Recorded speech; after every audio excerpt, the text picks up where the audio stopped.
What's up? All right. Um, I've been putting this one off for a while now, and I think it's time that I go ahead and I start talking about it. Um, excuse me. So, little bit of foreshadowing. There's going to be some political talk in here, and the majority of it will be dealing with this big divide we have right now between men and women. So, when I was going to college, I had originally decided that I wanted to go to be a deaf interpreter. And I started in the fall, and they told me, well, the deaf communications classes, you have to start in the spring. So, okay, I'll just take some other ones. And I just kind of enjoyed taking all different types of classes, just learning all different types of things. And that's when I started to really fall in love with psychology. And I actually enjoyed reading my psychology book than attending the class. Um, I did attend one of the classes that the guy had taught called The Psychology of Homicide and Crime, and that one filled up fast. And to my knowledge, that was the only time that class was ever offered.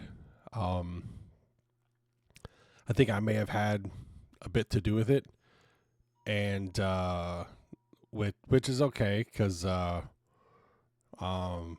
I kind of deduced some things, and he just kind of freaked out, and I think that was the whole end of it. Anyway, I had decided that I wanted to go into counseling, the psychology field, and go into counseling and get my certificate with it, with a focus on couples and kids. Mainly because I feel those are the two biggest problem areas that we have right now. That's where I think there's the biggest struggle, the biggest divide, and the biggest room for improvement. Because it tends to get a little bit more and more. How do I want to put this? Muddied and convoluted, seems like with every generation, like every 5 years, it just becomes ostensibly worse. And I can remember when I was growing up that there was, the every family that had a mom and father, they would sleep in separate beds. And I want to say it was I Love Lucy. I don't know. It was some show where they actually had them sleeping in the same bed, and it was just like,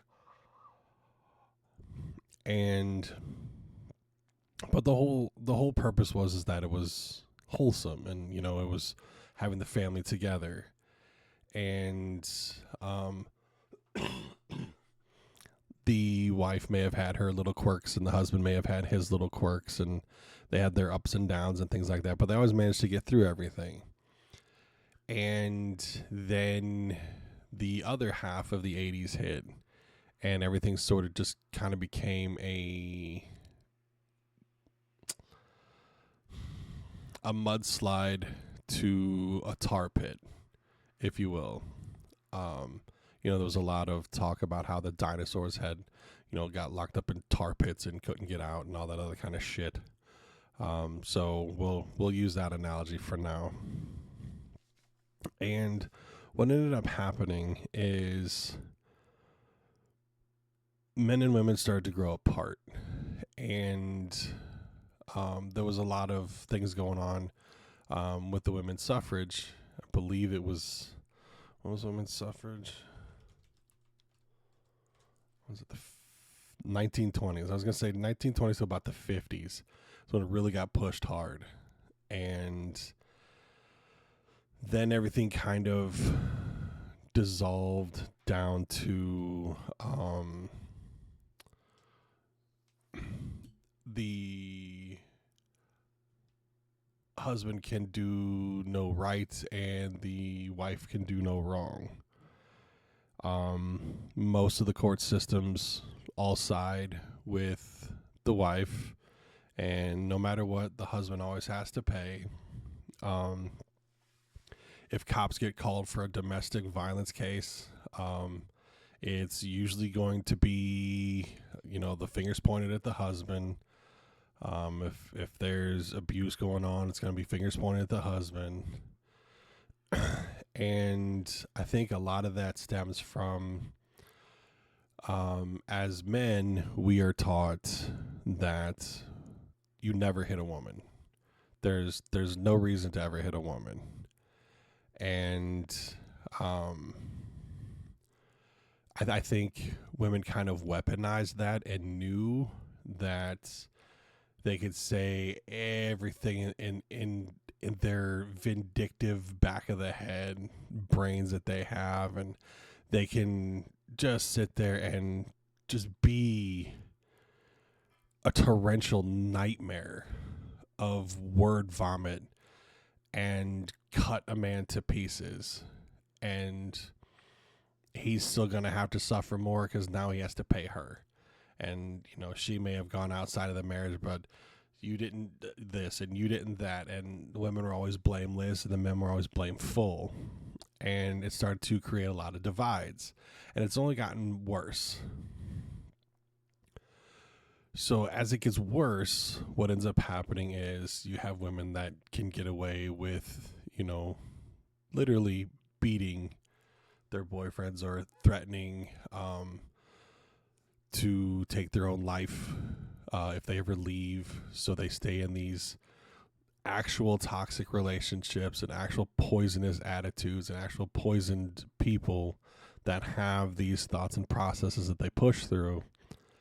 And it eventually gets to the point to where it's like having a dog that was mistreated on the street. It's going to cower.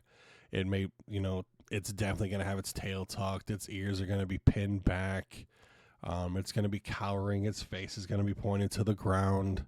And it's going to back into a corner as much as it can. And that dog can eventually be rehabilitated, but it takes a long time. And it takes unconditional love to turn that dog around. And that's what's missing with the turnarounds, is there is no unconditional. I know we've all seen it. It floods all of my YouTube pages, and it floods all of the TikTok pages, and it floods all the Reddit pages of how men ain't shit, and you need to be making six figures and be 6 foot with a 6-pack and all this other kind of stuff, and you have this criteria. And I know it was going around for a while, and I haven't seen any for a bit, but there was this thing of things that men do that give women the ick, which, I'm sorry, if you say the ick, you're not ready for a relationship. You're just not.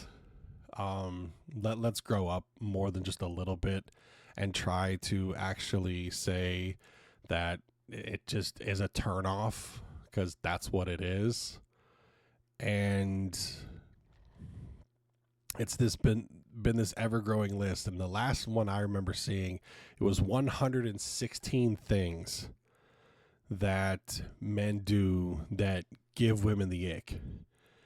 And for those of you that don't know, the ick is just, it's gross, it's unattractive, it's a turnoff, it's a red flag. And if you do the adverse of that,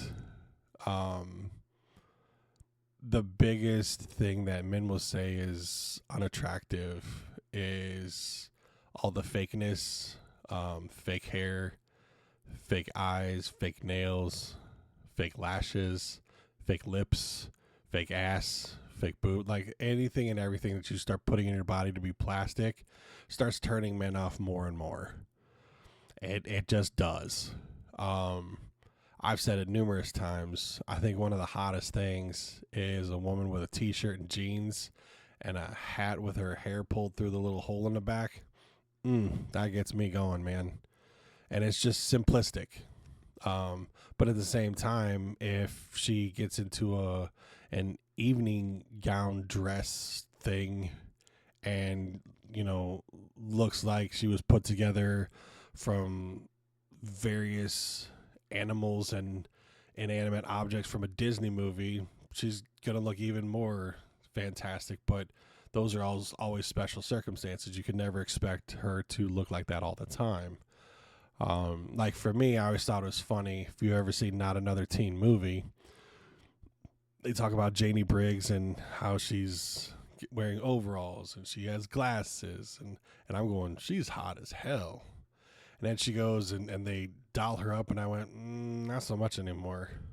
That's always been something that's stuck in the back of my mind, Chris Evans. But it's true is that the more of a facade you put on, the more men just kind of go, nah, I'm good. So if you're fake, if you treat people like shit, and you don't have respect for your partner, those are like the three things. People will always say, especially women will say, well, men like big boobs. I'm going to let you ladies in on a secret, okay? You want to know what boobs men prefer?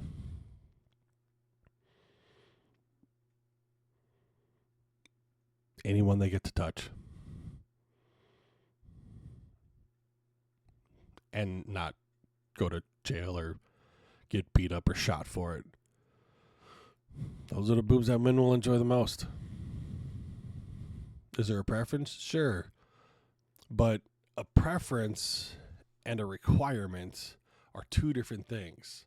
You may prefer someone 5'4", 110 pounds, athletic build, flat washboard stomach, but if she treats you like shit, like that's what you prefer to look at, and what you prefer to be near or around or build a life with is sometimes not always the same. I've gone through the women that I've dated, and I've had thicker girls, I've had thinner girls, I've had shorter girls, I've had some that were kind of tall, I had some that were kind of short. It didn't matter. Did you treat me well? Did you show interest? Well, then let's try it. You never know. And it's like I've told all my nieces and nephews, you don't date to find out what you like. You already know what you like, because that's why you went up to them and actually talk to them. You date to find out what you cannot and will not live with and put up with. That's what dating really is. So all these people that say you need to go to this fancy ass restaurant, no, you don't. That's why you go for a cup of coffee. If you're truly interested in the person themselves, you'll be 100% okay with going for a cup of coffee. And anyone says that a cup of coffee is just a brokey date, or he's a cheap ass, well, then I'm going to flip the script on that and call you a gold digging bitch, because why should I pay $100 for you to eat when I don't even know what your last name is? I don't know what your favorite color is. I don't know whether you're a dog or a cat person. I don't know what food you're allergic to. I don't know when the last time you had fun on a roller coaster was. So why would I pay that kind of money if what you say is everything that I'm just going, nah, I'm good. Because then it only costs you a cup of coffee and the time that you spent. And then you move on.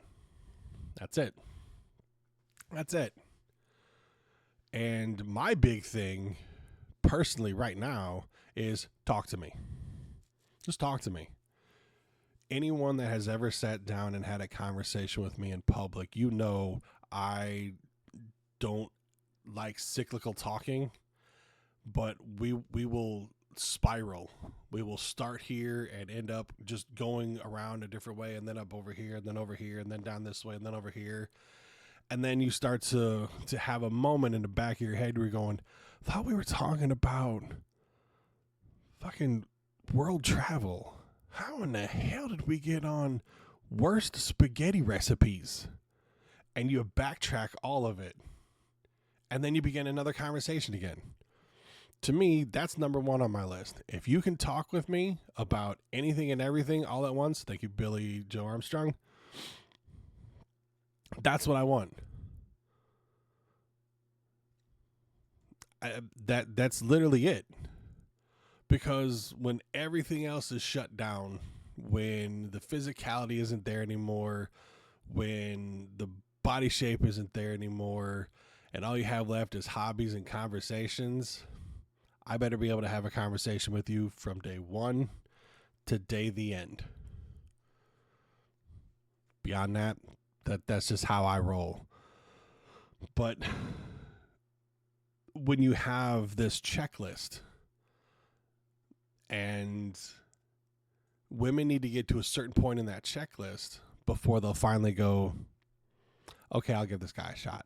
Like there's a certain minimum criteria of checkpoints that have to be hit before, all right, I'll go to dinner with you. No, but that's not how this should go. And guys will just be like, I'm just happy you said yes. And I always found that to be interesting, especially considering for the last few weeks I've been trying to formulate my thoughts on all of this. And I found it interesting that I was always told growing up that women are the more compassionate, the more kind-hearted, the more caring, the more nurturing, the fairer of them all, and all that other kind of shit. And men were just brutes and animals and everything else. At what point did that flip? Because again, if you approached a guy and you said, okay, to you, she's a 10, but she works in fast food and she lives with her parents. Dude would go, okay. That doesn't matter to me. She's a 10 to me, which means she hit the recommendeds, not the requireds, to actually get my attention. I don't give a shit. My only other thing was, can you drive? Because I'd hate to constantly, I have to leave here to go pick you up, to go do whatever, and then drop you off. That's just extra bullshit. You know, unless that was part of the plan of, you know, going on a road trip or whatever, and I'll come pick you up. But that's about it. If you have your own car and you don't treat me like ass, I'm all right with it. Let's go. Let's have some fun. But a woman will go, oh, no, he's just a bum. He's lazy. He just lives in his mom's basement, his parents' basement. And it gets to the point to where this overwhelming, growing hatred for men is, I think, well beyond the, all right, let's calm down and let's shut up. Hang on.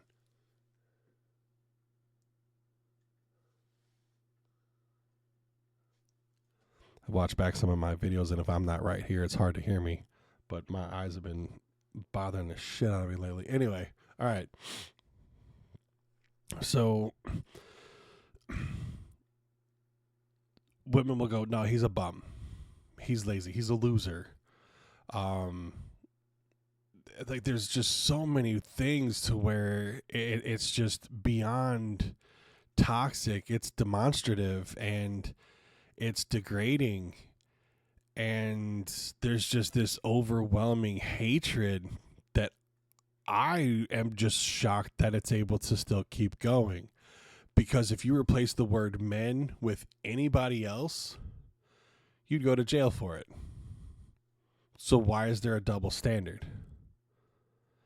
And what I mean is, if you say, and I've seen videos that say this, that say, kill all men. Wouldn't it be great if we just killed all men? I'm going, dude, who okays this to be like, how is this still up after an hour or so of being posted on anything? I'm going, that's literal hate speech. How is that not some form of premeditation at that point? Because if you went up to and you had a microphone and you took it up and you went and you asked 100 women, you'd probably have minimum of 85 out of 100, minimum of 85 say, no, we don't need men. I would be willing to bet 85 out of 100 would say, we don't need men. There are those 15 that will say, yeah, we do. And if you flip it, and you ask men that same question, you ask 100 men that question, you might have a minimum of 90 out of 100 that say, yes, we do. There's probably going to be some that just got out of a bad relationship or whatever, and we have all heard of the incels and things like that. And, you know, all of them are starting to be lumped into that.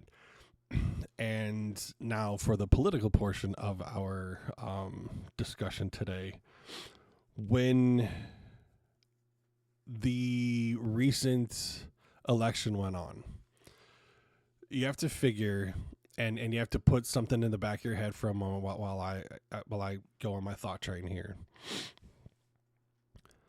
For decades, there's been this ever-present thing of take whatever you can, get your money and run, get him, girl, get yours, fuck him, make him pay for the child support. I've seen things where guys look at these kids and go, this kid just doesn't look anything like me. I think I'm going to go try and get a DNA test. And sometimes it's a few months, sometimes it's a few years, but it's just going, this, you know, sometimes it takes a minute, but turning around and no, that's me. Or there ain't nothing in there that's me. They go get a DNA test and they're going, kid's not mine. You gotta go. Well, you've been with him all this time. And you lied and kept the truth from me all this time to make me believe that was mine because you couldn't be adult enough to bring it up and tell me that you had gone outside of the relationship and it could potentially not be mine. And I could have let you go then, but you wanted to try to keep the secret as long as possible because you wanted to go have your little fling and fun. And then when you come back to me, it's all like, oh, okay, I'm back with the good guy. I got that out of my system. I should be good for a few years. You have all of this that goes on and all men should die. And I hate all men and the world doesn't need men. And men are the problem and all this other kind of shit. So you take all of that and the fact that the Democratic National Convention completely dropped the ball and did not give her enough time to campaign correctly enough. And with as close as that was, if she'd have had 2 or 3 more months, there could have been a very strong possibility she could have won. But this is where the last 20 some odd years comes into play. To where if you have all these women that are saying all these bad things about men, and then you sit there and you go, okay, well, I've been dealing with bad women for how long now, and I don't think I'm okay with trying to help them in any way, shape, or form, so I'll vote for the guy instead of the lady. Because let's be honest with ourselves, men as a whole, the entirety of American men, the entirety of American vote-ready men were damned if we did, damned if we didn't. Because if we didn't vote for her, that whole cycle that we've heard the last few decades just continues and continues and continues and continues. And if we did and she got in, I have to almost kind of wonder if it would have gotten worse.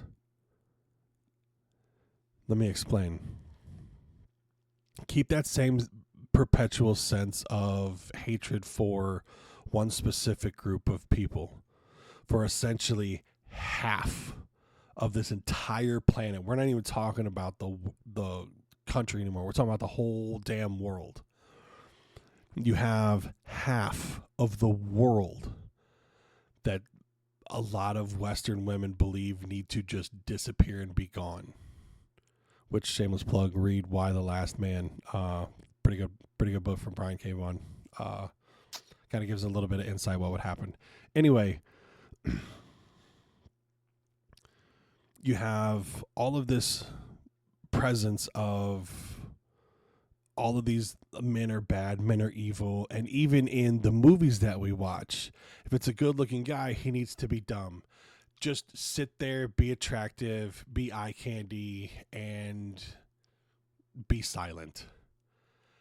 That's pretty much the common trope in a lot of the movies where there's guys that are present in a mostly female-led cast. And then you have a lot of them that were kind of building up saying that, well, you may do this, but I do this, and this is more important, or this is better, or I'm better because I do this. And it was a lot of, let's push through and get to this other end because I'm going to be better from all of this than you just because I'm a woman and you're a man. And you take all of that and now you put a woman in charge of the greatest military superpower in the fucking planet. And now all of a sudden they're going, we definitely don't need you now. We've got a lady in charge of everything.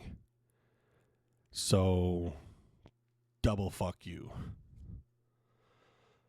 And I think a lot of men had that experience to where they had already had that exact same type of realization come in their life and had that type of trauma that had been put into their life by having themselves constantly be a welcome mat that isn't really welcomed to be there, but you're supposed to have one, so it's there, so just deal with it.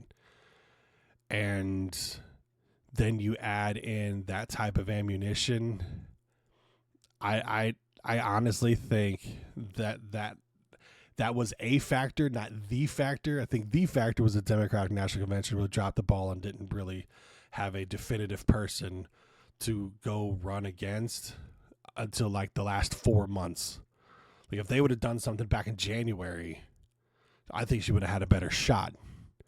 And some of the things that she was doing did seem like they would be very beneficial. But the thing is that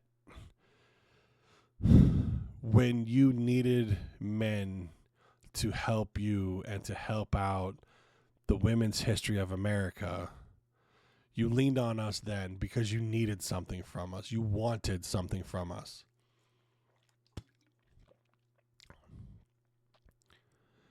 But I still think we were damned if we do and damned if we didn't.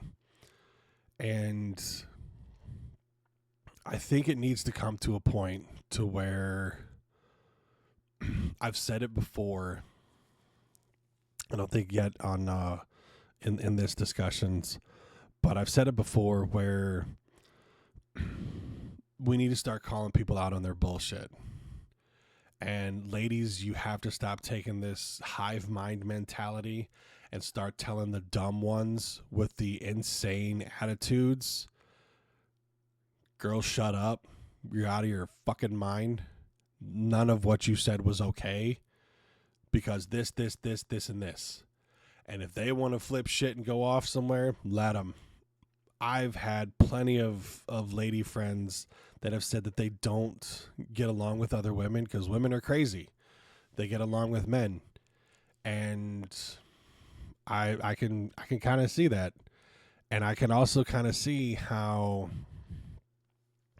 if a woman has someone on her side, man or woman, that she can vent certain frustrations in life towards, and they echo that sentiment, that cohesiveness between those two people becomes a poisoning effect for both of them. Because let's say, for instance, one of them starts to feel less and less about that. let's say, for example, one woman tells another woman she can't stand guys that wear Crocs. Guys that wear Crocs are bums, or they're usually the ones that either gamble all the money away or go outside of the relationship. And they'll come to a correlation. Woman B comes to the correlation and goes, yeah, I've seen some things like that. So, yeah. And so then both of them now know, especially woman A, if she just goes, girl, I was at the store today and I saw a guy wearing Crocs, so you know what that was. And that just keeps that perpetual anger, just keeps feeding that anger. Even if woman B starts becoming more happy because something else helps override that, woman A will still try to fuel that anger fire again and again to keep it going.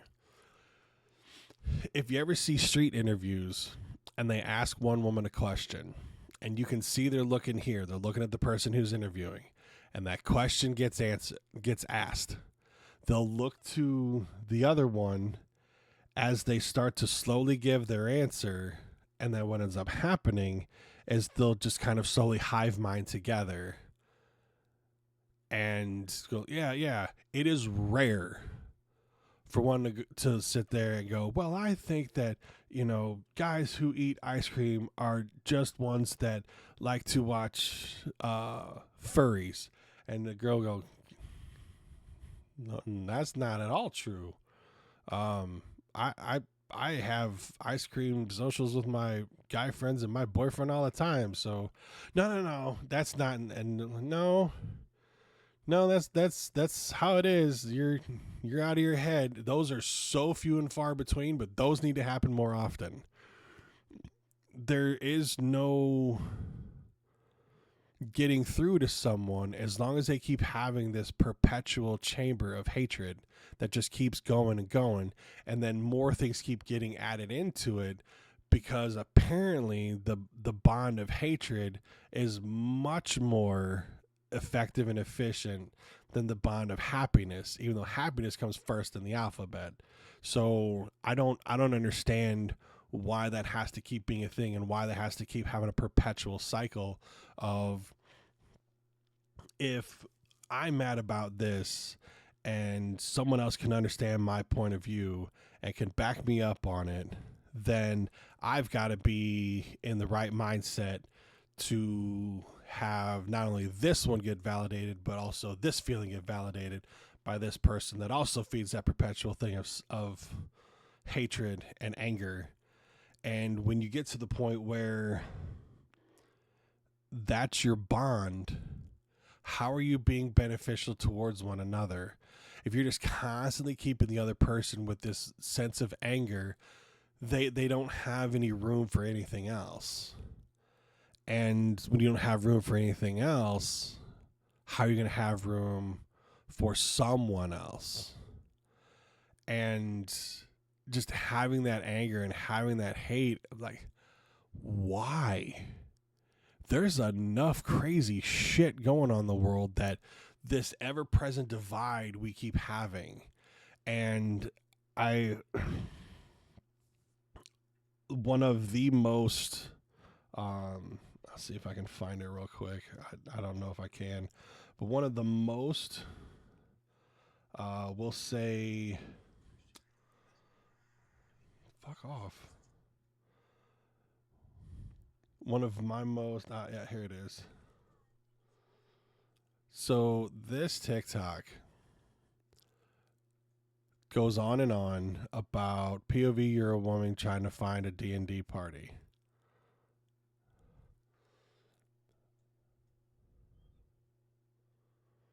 That is my most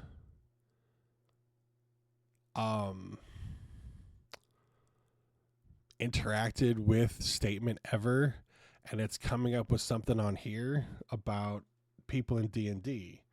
And I've already talked about D&D before, and I could do another video on that.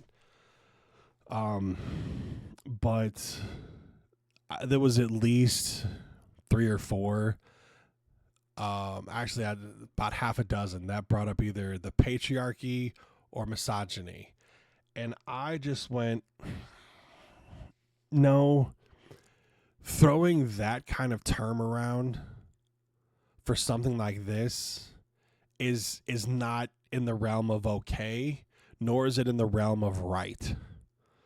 That's just, if I can throw that out there, then I win because I can title that. And if I can title it, I win. And that's where a lot has become. And my counter argument was, I think it's more of a lack of maturity and a lack of creativity. And you can even throw in the actual term for ignorance, which is lack of knowledge. And that's where I think a lot of the things, because even one of the things that she mentions is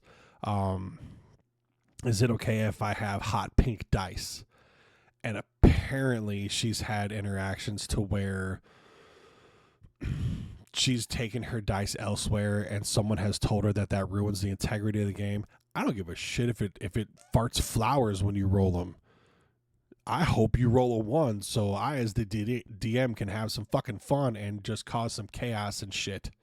And throw in a monkey wrench to a already kind of cookie cutter-esque fight.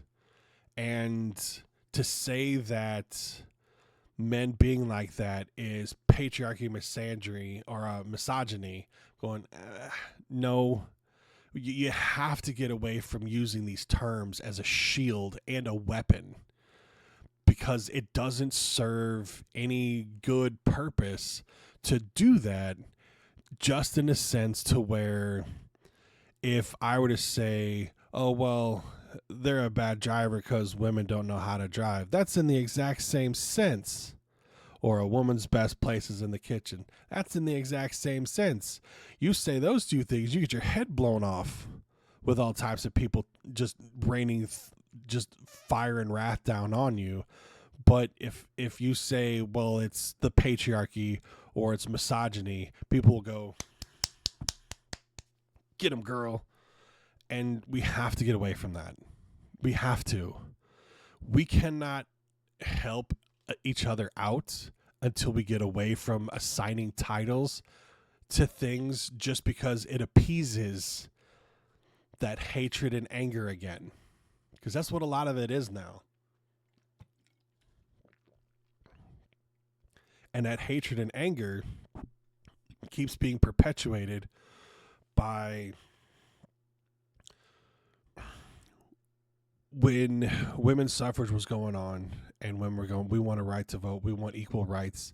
And I agree. You have equal representation, equal opportunity, but men and women are not and cannot be equal as people, as human beings, both being valued for their contributions to society. Absolutely. But we are not equal. And I've seen other videos where there's just this incessantness of all men are trash. And I'm going, people like Lady J, the Dadvocate, Emily King, Roma Army will all sit there and go, no, here's the thing. And this is where you have to sit there and push the buck back into the person's face who's trying to get rid of it. If you are someone that thinks all men ain't shit, all men are dogs, all men cheat, at what point do you take a step back and do some introspection? Because the only thing common in everything you do is you. That's a saying I came up with many years ago. The only thing common in everything you do is you. Good, bad, indifferent, whatever. The only thing common in everything you do is you. So if you always have loser men, you always have dog men, you always have cheater men, guess what? It's your choices that are bringing that upon you. And you need to sit there and take some time to actually grow up and think about what you're doing and think about what you're chasing. And if you're constantly chasing the same thing and coming up with the same result, there's a little bitty thing called the definition of insanity. The only thing common in everything you do is you. So if you keep getting the same outcome from the same thing, the problem has to be you. Has to be. It can't be anyone else. And why can't we just sit there and tell people that now? It's not a bad thing. Because if you give someone that moment of introspection, you give that someone a moment to self-reflect, you give someone that moment to go, okay, so let me get this straight. You always go for a guy who's 5'5". You always go for a guy who's slightly chubby. You always go for a guy who always dresses nice. You always go for a guy whose hygiene is through the roof. You always go for a guy who goes to the gym for 3 hours a day. You always go for a guy who never wears the color red.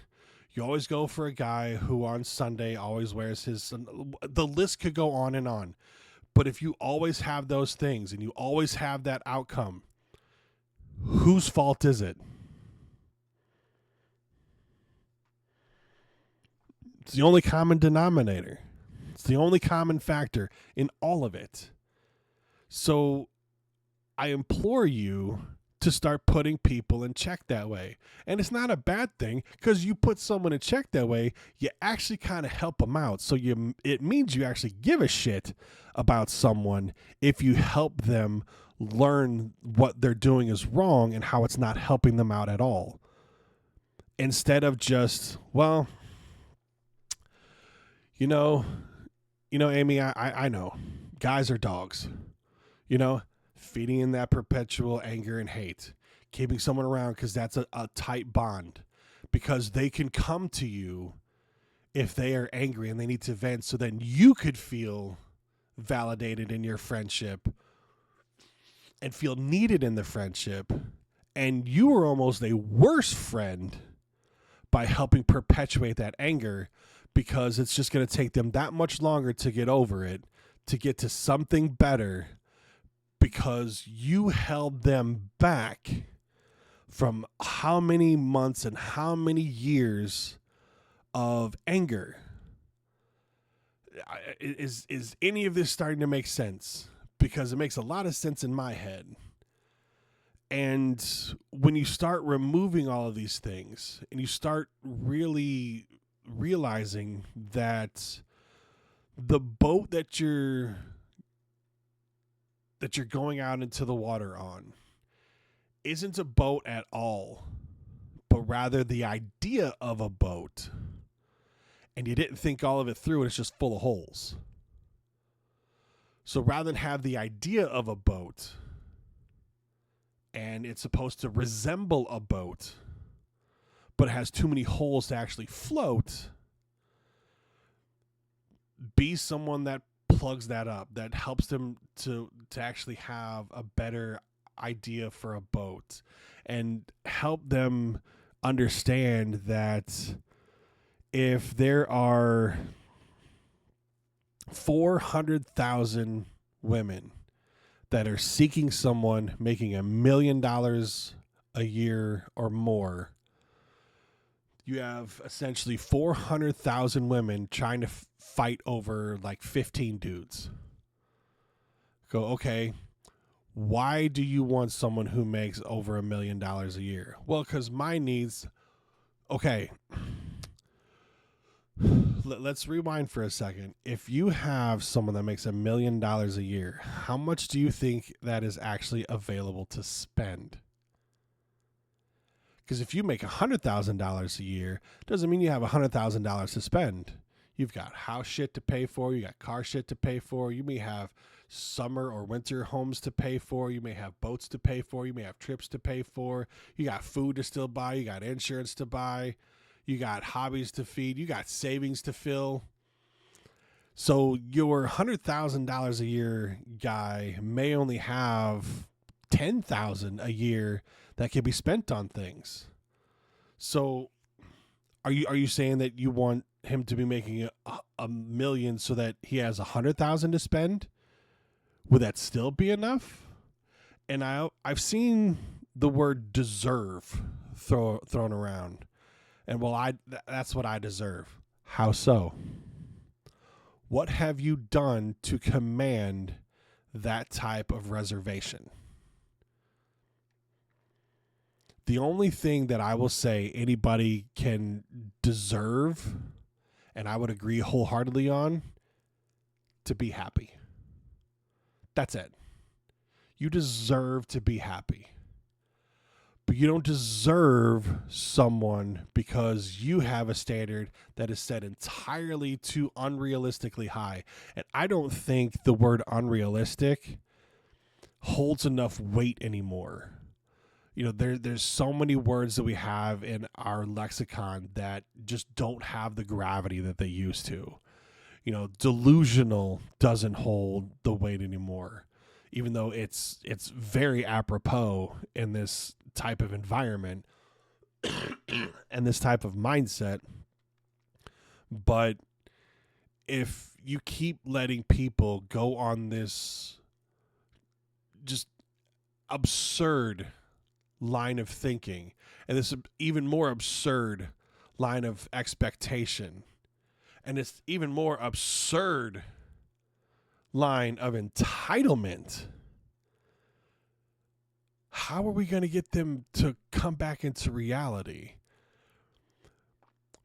Because if you were a friend of mine and I thought you were doing something wrong and I actually gave a shit about you, the biggest hurdle I have to overcome is, how can I tell my friend that I care about their thought process is flawed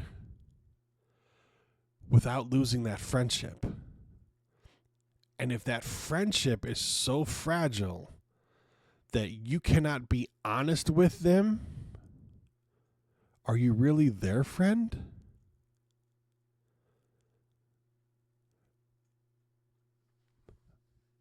Because a friendship is a two-way street. And I did a video on this many years ago, to where if you have a relationship that you put into, you should be getting something back. A friendship should never be one side always gives and one side always takes. Unless that was agreed upon, or at some point you made that recollection and you stuck around because you were okay with it. But there should be some kind of return. So it shouldn't always be one person always calls another, or one person always texts another, or one person always goes out to another's house. It should never be that way. It should be, hey, let's switch things up. You come over to my house and we'll, bring your nacho dip, and I'll make tacos and we'll have, Spanish food night or some shit. Try and make our own Mexican street corn or whatever. Because you shouldn't ever have a situation to where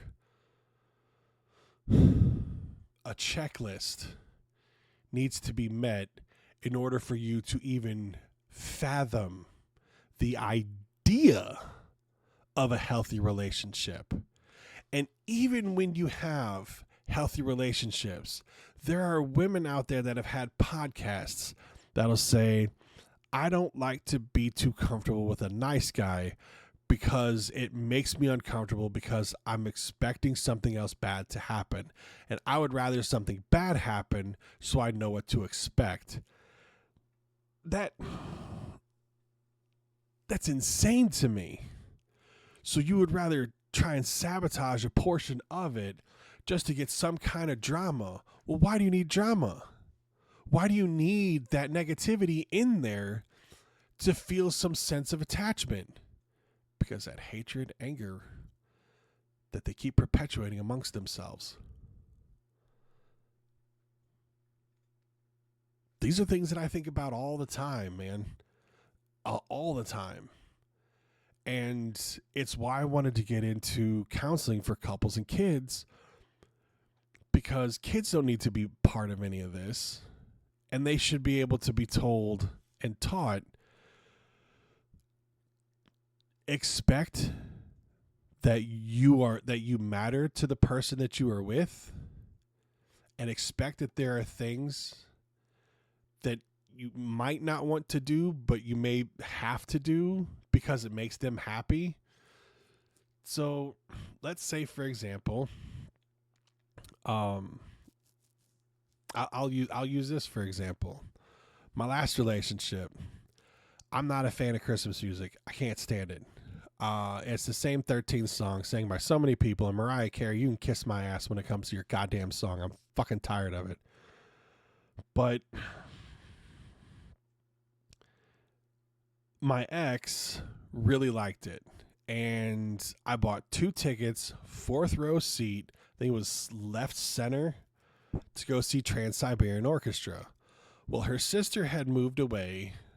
I want to say it was earlier that year. So I thought, what a good time for them to get together. So for Christmas, I bought her and her sister tickets to go see Trans-Siberian Orchestra and enjoy themselves. You know, go out there, do sisterly things. I'm all right with it. And another time, I bought tickets to go for she and I to go see one of her favorite comedians at the time. And she absolutely enjoyed it.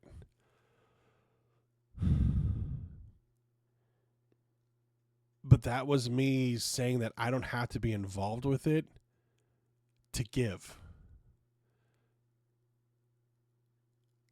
So it was something, the Trans-Siberian Orchestra thing was something that I didn't want to do. But if her sister didn't go, I would have went.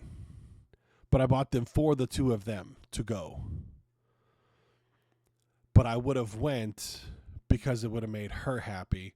But I knew it would have made her sister more happy because her sister wanted to be there, and I didn't want to sour her experience.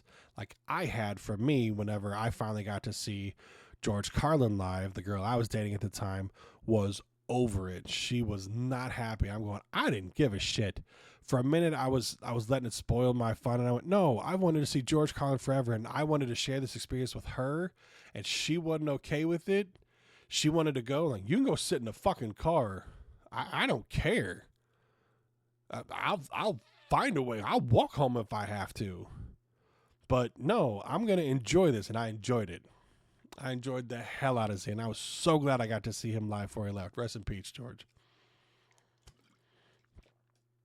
So, again, there's that perpetuating this anger and hate that overwrites everything else.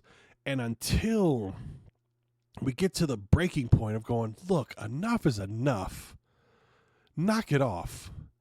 Personally, if I start seeing anything that shows up in any of these feeds where, even if it's a prank of here's a woman beating the hell out of her boyfriend because he scared her or something, I'm going to say that that's hate and harassment. I'm sorry. But I'm going to start my own little fight on that. I've started that a few weeks ago. I'm going, oh, because if it were the other way around, that video would have been taken down a long time ago. It would have made it more than an hour. You know, look at Ray Rice. Lost his entire career because he beat the shit out of his girlfriend in an elevator on camera. And if it were the other way around, it would have been, good job, girl. Why are we not throwing people in jail for this? Hate is hate. Doesn't matter which way it's pointed. It doesn't matter who started it. Doesn't matter who finished it. It matters who escalates it to the point to where it stays perpetual hate. And saying that you need to have half of the population of the entire planet disappear so you'll feel safe. If you don't feel safe where you live, you should probably move. Because you can take steps to change your environment and where you exist. but you can't expect your environment to change to you. You can make changes, but you cannot demand that, oh, because I'm a woman, I should be able to. Yeah, I agree. You should be able to freely walk the streets. Absolutely agree. But no one's really safe walking the streets after 11 o'clock at night. So, gotta go for a walk at 11 o'clock in the morning or 11 o'clock at night. Hope you got a treadmill. Just open that window. Because to say that the world needs to adjust for you to feel safe, as a man, I wouldn't feel safe walking in most neighborhoods after 10 o'clock at night. Some of us don't feel safe either. Sorry, but that don't make you any more special than me. So grow up and get over it. And I really want to try to, and I said this from the very first video I started on this series. I'm not trying to spark any type of hatred. I'm not trying to spark anyone to go out and witch hunt anyone or to start pointing the fingers at people, but just hold people accountable. You say something stupid, you say something hateful, call them out. You know, if you hear some shit like, and I've heard one of these recently, if you say some shit like, all men are dogs, or women just mature faster than men, like, well, that's a pretty sexist statement. What? No, it isn't. Yeah, it is. To say that one sex matures faster than the other, really? So men are the ones screaming that all women need to die? Okay. That's like a 5-year-old temper tantrum. So let's grow up and let's do better. If you still have that same perpetual cycle of every single person that I run into treats me the same, remember my saying, the only thing common in everything you do is you. The only person that looks back at you in the mirror in the morning is you. So if things aren't going right for you, fix something in yourself to change it, or stop bitching. That's all you can do. And with that, I'm going to close this video out. I thank you for your patience. And I was glad I kind of had that bad rain last Monday. Kind of gave me a chance to have some other things happen, take some time to get some things done, and really kind of to put some thought into this one. And I feel I have some pretty heavy moments to reflect on. If you got something to say, I always love reading the comments. Remember to be civil to one another. There's enough hate in the world. We don't need to keep spreading it from here. This is just a place to learn, to grow, and to hopefully invite a lot of thinking. And in the case of this video, some introspection as far as maybe you got some work to do on you. And that's okay. There's nothing wrong with it. Car can't be brand new forever. It's got to have upkeep. Same thing with us. Be safe.